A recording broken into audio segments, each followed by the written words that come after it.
À qui pensez-vous devoir votre vie actuelle? La voix sévère de Bill m'a immobilisé un instant. En tant que chef de famille, ne peux-tu pas m'écouter? Après les remarques grossières de Bill, ma belle-mère m'a également lancé ces mots avec une expression diabolique. Si tu continues à avoir cette attitude ridicule, je divorcerai. J'avais atteint ma limite. Il m'était impossible de rester avec eux plus longtemps. C'est vrai? Alors divorçons, comme tu le souhaites.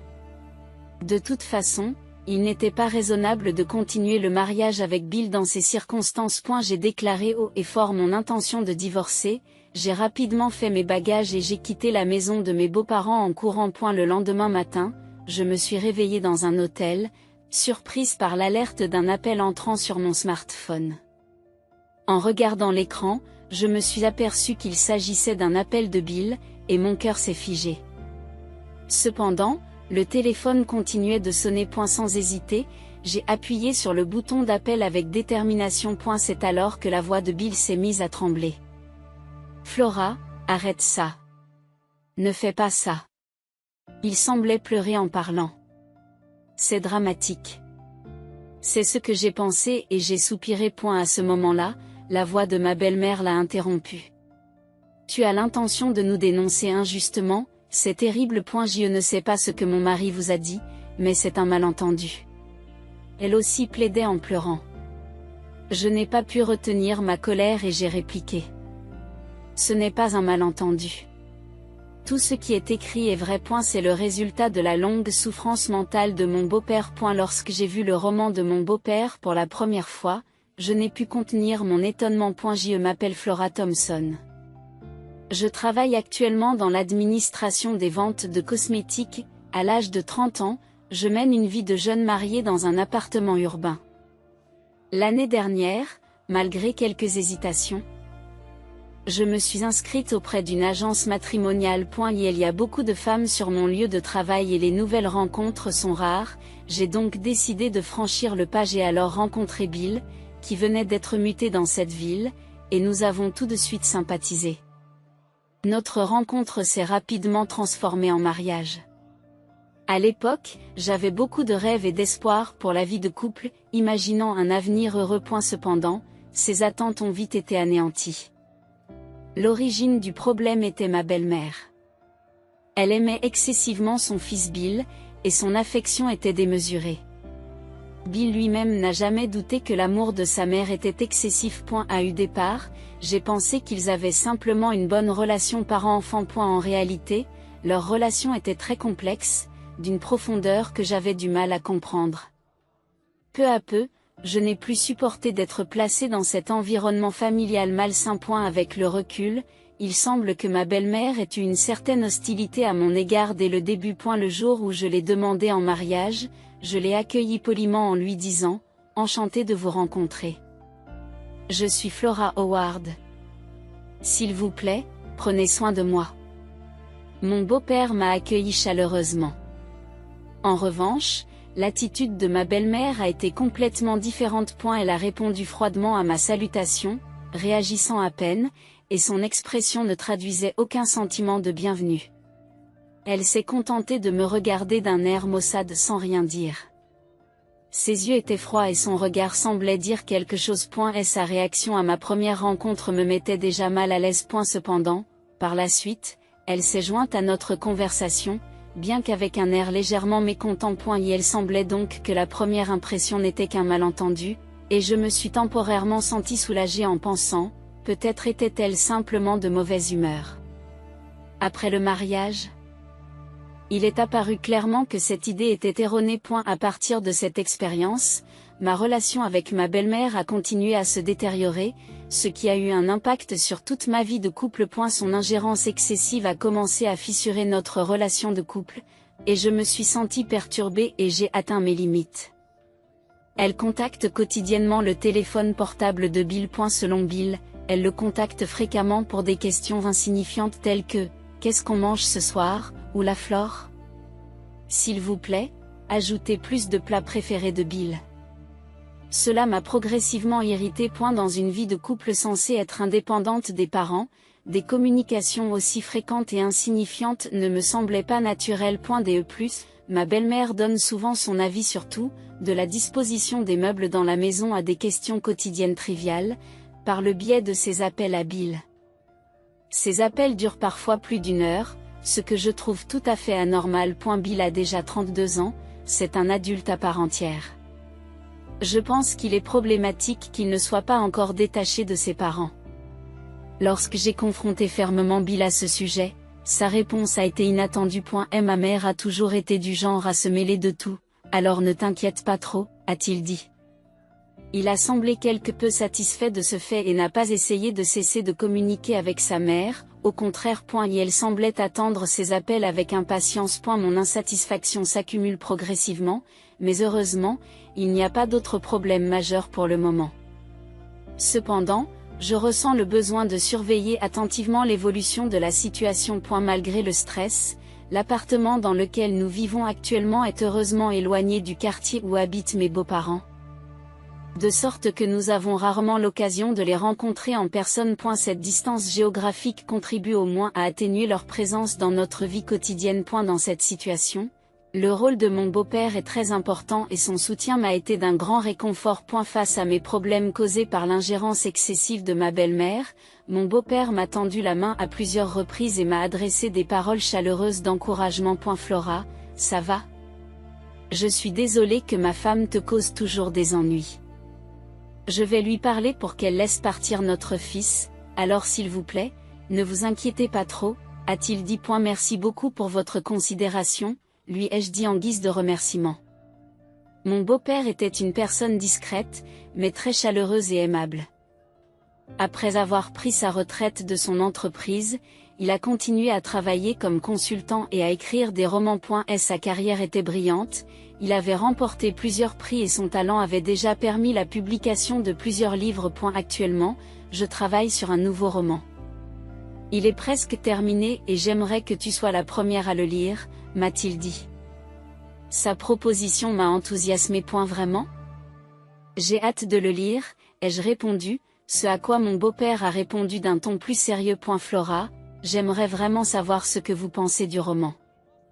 Votre opinion est très importante pour moi, alors promettez-moi, s'il vous plaît, a-t-il dit. Bien sûr, j'ai hâte de le lire, ai-je promis. À ce moment-là, je ne pouvais pas imaginer les changements qui allaient survenir dans ma vie. Le destin est parfois cruel, et peu de temps après, j'ai reçu un appel soudain de Bill. Je n'avais aucune idée de la façon dont cet appel allait changer nos vies. Et la voix de Bill tremblait lorsqu'il a dit. Quoi, vraiment? Je n'arrive pas à y croire. D'accord, j'arrive.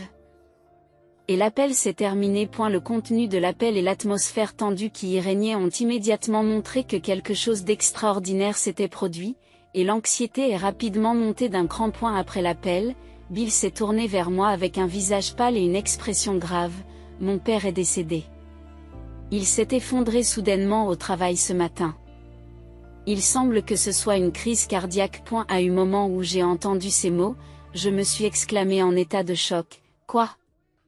Et mon corps s'est figé d'incrédulité. L'idée que c'était impossible m'a traversé l'esprit. Je venais juste de parler à mon beau-père et de lui promettre de lire d'abord son roman.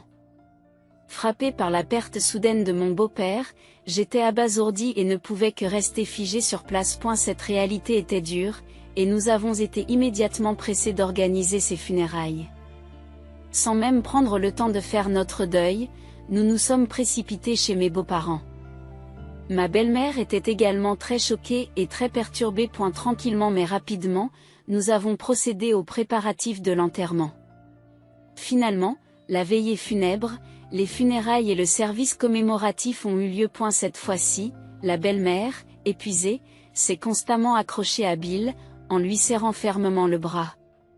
Bill la soutenait fermement, l'embrassant parfois doucement.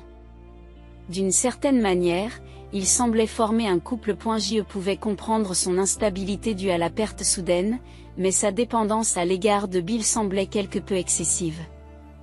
J'ai gentiment conseillé Bill, mais cela n'a finalement eu aucun effet. Certains se sentent très seuls depuis le décès de leur père. Il n'y a rien à faire, a dit Bill. Il soutient toujours sa mère. Normalement, dans ce genre de situation, mon beau-père aurait dû intervenir, mais il n'était plus là. J'ai été submergée par la tristesse et l'irritation. Peu après, j'allais assister à un spectacle encore plus étonnant. Sa nuit tombée, alors que j'étais sortie du bain, Bill, son nécessaire de toilette à la main, se dirigea vers la salle de bain. Alors que je finissais de me sécher les cheveux et que je me préparais à aller me coucher dans la chambre, je me suis rendu compte que j'avais oublié mon épingle à cheveux dans le vestiaire. En allant la chercher, j'ai entendu la conversation entre ma belle-mère et Bill. Ce dernier était censé être déjà dans le bain. Sur cette pensée, j'ai jeté un coup d'œil à travers le verre dépoli de la salle de bain depuis le vestiaire et j'ai assisté à une scène incroyable. Ma belle-mère et Bill se baignaient ensemble, se lavant mutuellement le corps tout en bavardant joyeusement. Bill, tu as beaucoup grandi. Regarde, il en reste encore à laver, alors maman va le faire pour toi. Maman, ça chatouille. Maman, tu n'as pas encore lavé ton dos, n'est-ce pas? Laisse-moi te le laver. En plus, maman, ta peau a toujours été si douce. Flora ne peut probablement pas rivaliser, n'est-ce pas? N'est-ce pas? J'avais l'habitude d'être louée comme un poisson pâle pour ma peau. Comment mon toucher peut-il être comparé au charme de cette jeune femme, en dehors de sa jeunesse? Le caractère glauque de leurs commentaires m'a donné la nausée par réflexe. Les mots que j'essayais de prononcer n'étaient que des murmures. Les jambes tremblantes, je parvins à regagner ma chambre. J'ai été choquée par l'intimité de leur relation parents-enfants. Cela va au-delà d'une simple incapacité à se détacher en tant que parents et enfants, c'est clairement anormal. J'étais abasourdie dans la chambre quand je me suis soudain souvenue d'une chose que mon beau-père avait mentionnée auparavant. Il travaillait ardemment sur un roman et m'avait demandé de le lire en premier. Il utilisait habituellement son ordinateur portable pour écrire et je connaissais son mot de passe. Si quelque chose arrive, utilisez-le, m'avait-il dit. Presque comme un testament, bien que je n'ai jamais imaginé qu'il puisse mourir. En proie à une profonde tristesse, je suis entrée dans la chambre de mon beau-père et me suis approchée de l'ordinateur qui se trouvait sur son bureau. Après l'avoir déverrouillé, j'ai ouvert le dossier qu'il m'avait indiqué et qui contenait 2 fichiers. L'un était consacré à la flore et l'autre au manuscrit du roman. Prenant une grande inspiration, j'ai commencé à lire le dossier du roman. Alors que je saisissais lentement le contenu du roman, je restais sans voix devant les vérités choquantes qu'il révélait. Et si c'était vrai, les implications étaient incroyablement importantes, et je me suis sentie accablée. Même le lendemain, je n'arrivais pas à oublier les événements de cette nuit-là et le contenu du roman de mon beau-père, et je me suis réveillée complètement épuisée. J'ai eu du mal à dormir en repensant à l'incident dans la salle de bain avec Bill et sa mère et à ce que j'avais lu dans le roman. Même s'ils étaient de bonne humeur depuis le matin, comme si rien ne s'était passé. Flora, peux-tu m'écouter un instant? Bill a commencé à parler. Je me suis instinctivement méfiée, me doutant qu'il n'y aurait rien de bon. Puis, contrairement à l'habitude, sa mère s'est approchée avec un sourire et a fait une suggestion surprenante. Depuis que papa est décédé, je ne peux pas supporter de laisser maman seule.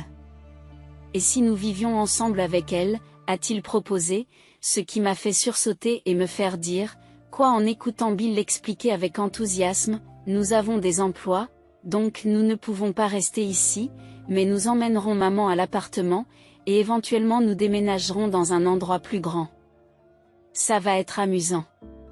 Flora, je me réjouis de notre avenir ensemble, a dit sa mère joyeusement. Son expression m'a donné la chair de poule. Absolument pas. J'ai immédiatement refusé. Mais Bill et sa mère n'étaient pas convaincus et ont continué à insister pour que nous vivions ensemble, encore et encore. Mais ma réponse restait la même à chaque fois. Finalement, les procédures ont été achevées et le dernier jour au domicile de Mayan Lo est arrivé. Une fois de plus, Bill s'est approché de moi. Allez, ça va? Pense à ce que maman ressent lorsqu'elle est laissée seule. Je sais que nous devons la soutenir. Et si tu es humain, tu devrais pouvoir comprendre ce sentiment. Ces paroles persistantes m'ont fait hausser le ton. J'ai déjà dit non, je ne peux pas le faire. Ils se sont immédiatement mis en colère. Pourquoi es-tu si froid? Je ne pensais pas que tu pouvais être aussi cruel. C'est terrible, Flora. Vous aimez traiter une personne âgée avec autant de froideur? C'est le pire. Après cela, tout en réconfortant sa mère, Bill m'a jeté un regard sévère. À qui penses-tu devoir ta vie actuelle? La voix sévère de Bill m'a figé un instant. En tant que chef de famille, tu ne peux pas m'écouter. Après les remarques grossières de Bill, sa mère m'a également lancé ces mots avec une expression diabolique. Si tu continues à avoir cette attitude ridicule, je divorcerai. J'avais atteint ma limite. Il était impossible de rester avec eux plus longtemps. C'est vrai, alors divorçons, comme tu le souhaites. De toute façon, il n'était pas raisonnable de continuer le mariage avec Bill dans ces circonstances. J'ai déclaré haut et fort mon intention de divorcer. J'ai rapidement fait mes bagages et j'ai quitté la maison de mes beaux-parents en courant. Alors que je me laissais bercer par le train qui me ramenait à mon appartement, une soudaine vague d'épuisement m'a frappé. J'avais désespérément envie de dormir, mais je devais encore terminer quelque chose d'important. C'était la préparation pour mettre fin à cette phase de ma vie. En chemin, je m'étais arrêté au bureau de la ville et j'avais récupéré une demande de divorce. Je l'ai signée et l'ai posée sur le bureau. À côté des documents de divorce signés, j'avais placé une copie imprimée du roman de mon beau-père et une note manuscrite. En montrant ces documents, j'espérais leur faire comprendre pourquoi je devais partir. J'ai immédiatement contacté un hôtel d'affaires proche et j'ai pris une chambre. J'ai ensuite rapidement rassemblé mes affaires et quitté l'appartement que je partageais avec Bill. Je n'avais pas le temps de m'attarder sur les sentiments. Et si je tardais, Bill et sa mère reviendraient, et l'idée de voir leur visage était effrayante. Le lendemain matin, je me suis réveillée à l'hôtel en entendant un appel entrant sur mon smartphone. En grognant, j'ai regardé l'écran et j'ai vu un appel de Bill, ce qui m'a glacé le cœur. Pourtant, le téléphone continuait de sonner.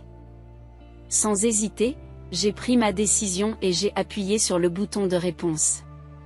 La voix de Bill était tremblante. « Flora, s'il te plaît, arrête ça. Pour faire une chose pareille, on aurait dit qu'il pleurait. Je me suis dit que c'était dramatique et j'ai soupiré. De quoi parles-tu exactement? Demanda Clarifie. Bill a hésité. C'est juste que... Il avait sans doute du mal à s'exprimer. À ce moment-là, la voix de sa mère l'interrompt. As-tu l'intention de nous exposer injustement? C'est horrible. Je ne sais pas ce que mon mari vous a dit, mais c'est un malentendu, plaide-t-elle en pleurant. Je m'étais penchée sur le roman que mon beau-père m'avait dit de lire en premier. Il décrivait la relation malsaine entre Bill et sa mère. A eu cours de cette relation anormale, mon beau-père avait passé des années à exprimer sa détresse. Il avait l'intention de le publier sous la forme d'un ouvrage non romanesque intitulé Une Noveless Family.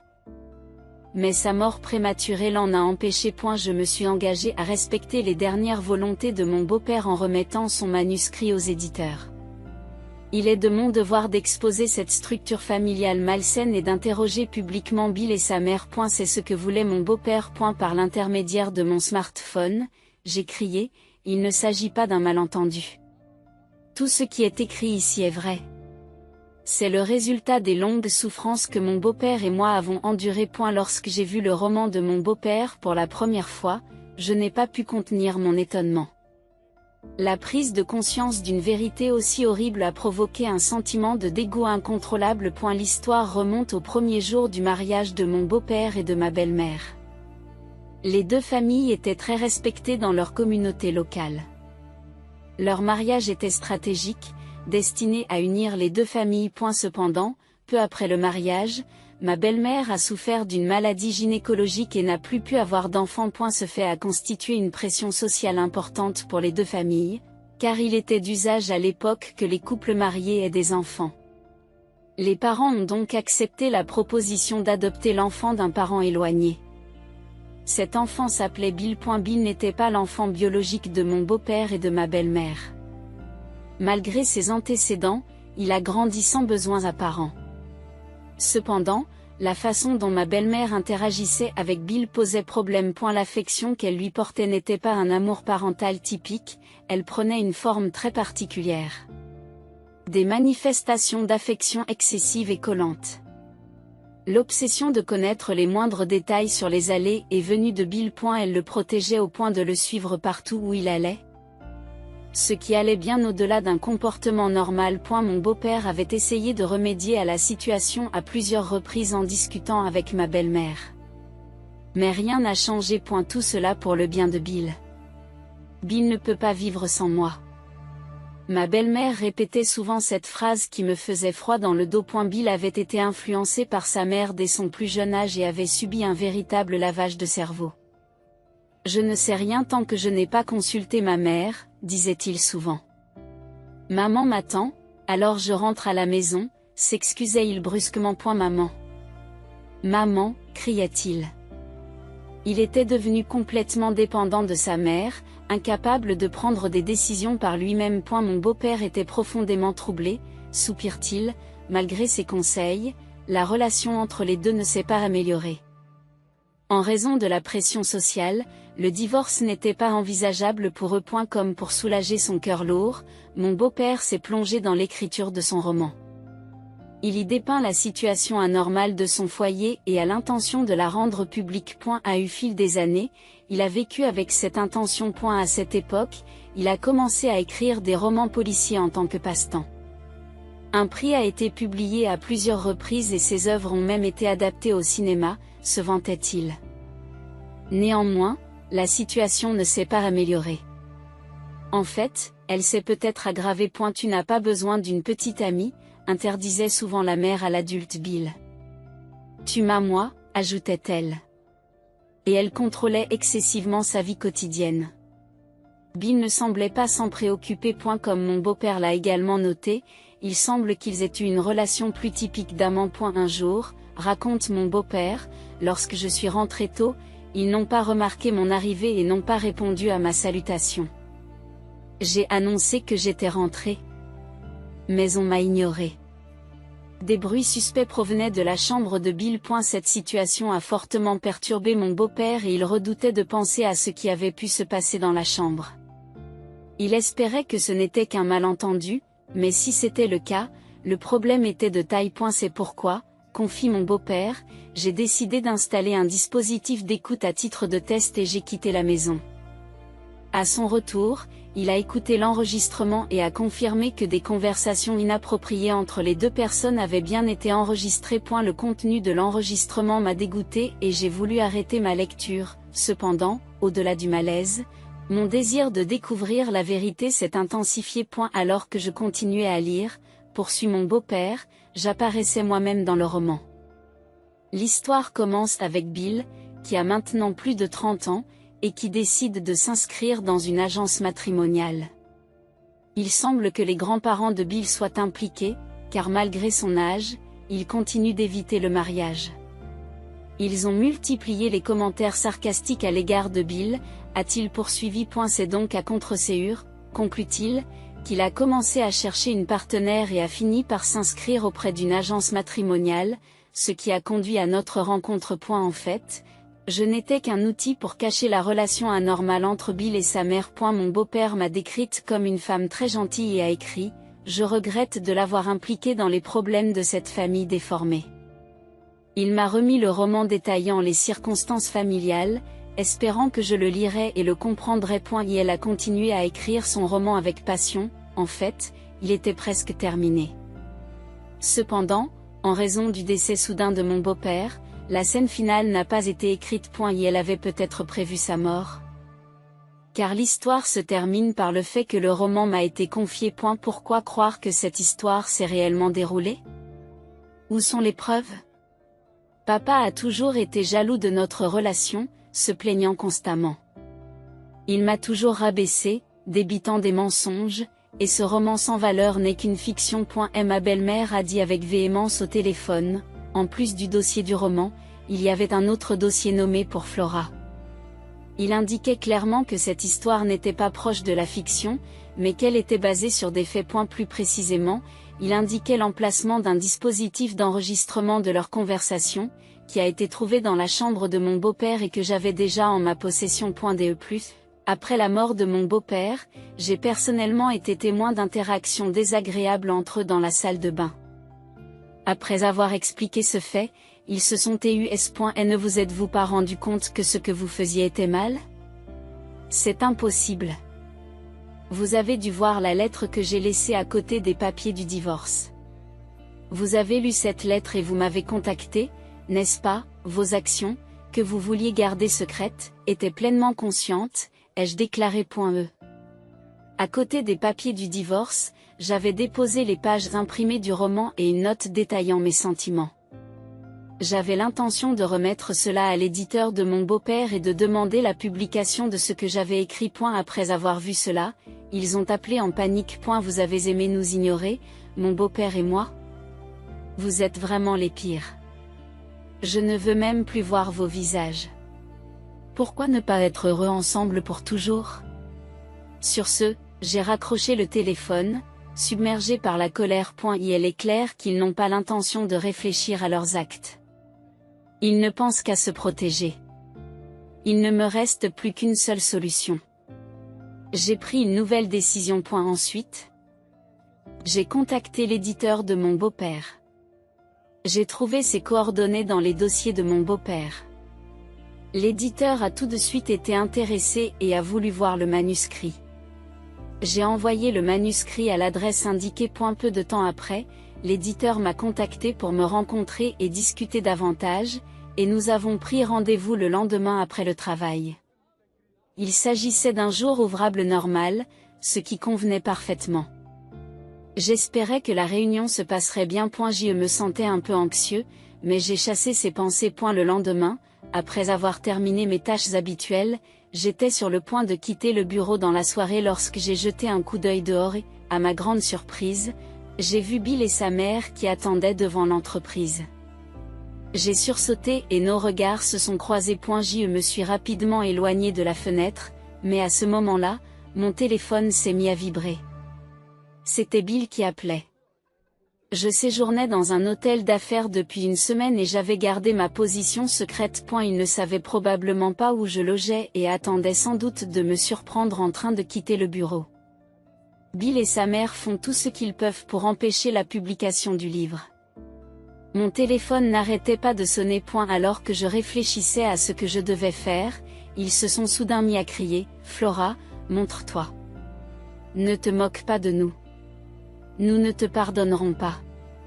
Tout le monde, s'il vous plaît, soyez prudents. Flora Thompson est une menteuse. Vous ne pouvez pas vous fier à ses paroles. Une telle personne devrait être renvoyée immédiatement. Les accusations de la République n'ont fait qu'intensifier le chaos, et j'ai dû rapidement décider comment gérer cette situation qui s'envenimait. J'ai été choqué par leurs actions. Ils provoquaient une scène devant l'entreprise, essayant de ternir ma réputation. Le bureau commençait à s'apercevoir de l'agitation qui régnait à l'extérieur et l'atmosphère était chaotique. À ce moment-là, j'ai entendu le son d'une sirène de police au loin.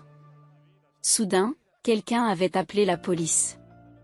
Alors que je poussais un soupir de soulagement, quelqu'un m'a tapé sur l'épaule par derrière.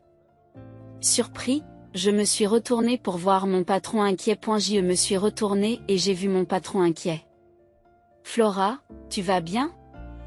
Nous avons appelé la police. Merci.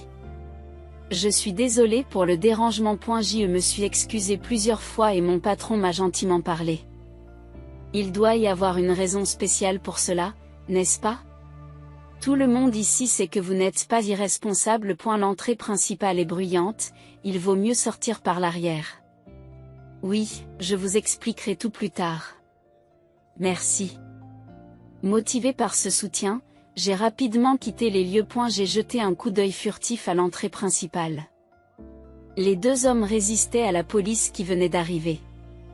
Nous n'avons rien fait d'illégal, disaient-ils.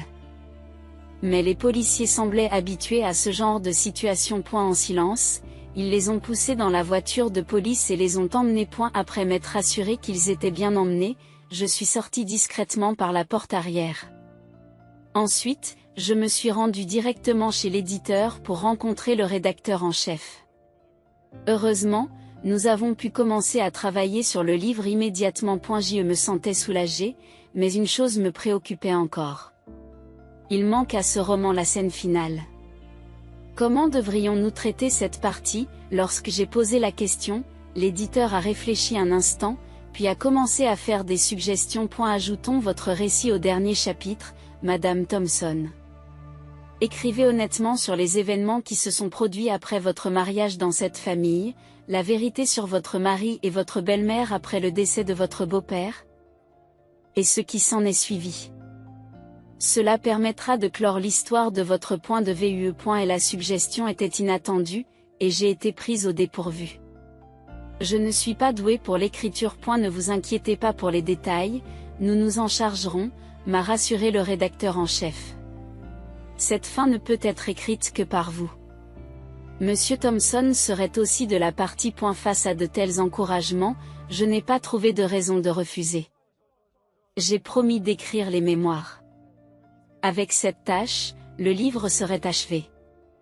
Les souhaits de mon beau-père seraient enfin réalisés. Rien que d'y penser, je me suis sentie soulagée d'un poids. Plus tard, l'éditeur et moi avons échangé des anecdotes sur mon beau-père. Il était modeste mais très compatissant. Il respectait toujours les délais et traitait le rédacteur en chef avec respect. Il était exactement comme j'avais imaginé mon beau-père. Dans la foulée, le rédacteur en chef a promis d'organiser un article dans le magazine pour lui rendre hommage. C'était très aimable. J'espérais sincèrement que cela permettrait à un plus grand nombre de personnes de lire les autres œuvres de mon beau-père. Quant à Bill et à sa mère, après avoir été emmenés par la police, ils n'ont reçu qu'un avertissement, mais on ne sait pas s'ils ont vraiment réfléchi à leurs actes. Après tout, ils ont tous deux la peau très dure. Et il ne serait pas surprenant qu'ils n'aient pas changé de comportement. Au moins, l'avertissement de la police a mis fin à leur flânerie devant mon lieu de travail. Bien que mon téléphone reçoive encore des appels, le changement de mon numéro a permis de résoudre ce problème en les empêchant de me contacter. Peu de temps après, j'ai remis mon mémoire à l'éditeur. Ensuite, l'œuvre de mon beau-père a été mise sur le marché. Intitulé La famille d'un romancier, le livre a immédiatement suscité un vif intérêt. La relation précaire entre la mère et le fils y était décrite en détail, attirant l'attention du public. Bien que les noms soient anonymes dans le livre, les ragots se sont naturellement répandus. Et il semble que les rumeurs se soient également répandues sur le lieu de travail de Bill. Il s'est retrouvé isolé et évité par ses collègues, confronté au mépris partout où il allait, et personne ne voulait être associé à lui. À cause de ses propres actions, il se sentait psychologiquement acculé et ne pouvait plus se concentrer sur son travail. En conséquence, son patron lui a gentiment suggéré de démissionner. Il vivait avec sa mère comme il l'espérait, mais il semble que leur vie commune n'était pas aussi heureuse qu'il l'espérait. Les grands-parents de Bill étaient furieux. Il est anormal qu'une mère et son fils aient une relation aussi inappropriée, s'exclame-t-il, couvert d'insultes telles que sans vergogne et ne pouvant plus marcher dans les rues, les deux semblaient assez déprimés. Bien entendu, l'affaire a fait le tour du quartier, et ils ont été l'objet de regards froids, ce qui les empêchait presque de sortir. Leur maison a été vandalisée et leur jardin jonché de détritus. Bien que leur situation soit tragique, tout ce que j'attendais d'eux, c'était un règlement correct de la répartition financière. En effet, cela a dû être difficile pour vous, mais je suis bien conscient de votre diligence, Flora. Vous travaillez dur chaque jour. Malgré ces difficultés, continuez à persévérer. Merci beaucoup, j'apprécie. À propos, aimeriez-vous participer à un nouveau projet qui débutera le mois prochain? Une personne de chaque département est choisie, et je vous ai recommandé. Vraiment. La proposition soudaine a fait bondir mon cœur. Oui, mais il faudra travailler au siège, et non dans cette agence. Cela implique une mutation, mais cela vous convient-il? Je me souviens de l'arrivée de votre famille ici. Alors déménager pourrait être une bonne opportunité. Si l'on considère que votre situation actuelle est connue. J'ai été touché par une telle considération. Merci, je ferai de mon mieux. Bien que j'aie eu du mal à trouver mes mots, J'ai savouré ce bonheur. C'était une bouffée d'air frais au milieu de la déprime récente. J'avais envisagé de déménager bientôt, le moment était donc parfait. Je pense que la probabilité qu'il m'approche à nouveau est faible, mais il est sage de se préparer à l'avance à tout comportement imprévisible de la part de ces personnes. Le temps passant et mon agitation se calmant, je me suis retrouvée à visiter le cimetière où se trouve la tombe de mon beau-père. Debout devant la tombe, j'ai exprimé ma gratitude. Puis, j'ai fait un rapport. J'ai d'abord lu le roman, comme vous me l'avez conseillé. J'ai pu ressentir profondément vos émotions. Il y avait une longue souffrance que vous aviez supportée seul pendant de nombreuses années. Votre histoire s'est terminée de manière incomplète, mais j'ai pris en charge le dernier chapitre. Je ne sais pas si j'ai réussi à bien l'exprimer, mais en réalité, j'ai bien traité ces deux-là. Soyez donc rassurés. Debout dans le cimetière, j'ai levé les yeux et j'ai été accueilli par un soleil radieux. J'ai décidé qu'à partir de maintenant, je voulais vivre une vie paisible. Pour le bien de mon beau-père aussi. C'est ainsi que j'ai avancé d'un pas ferme.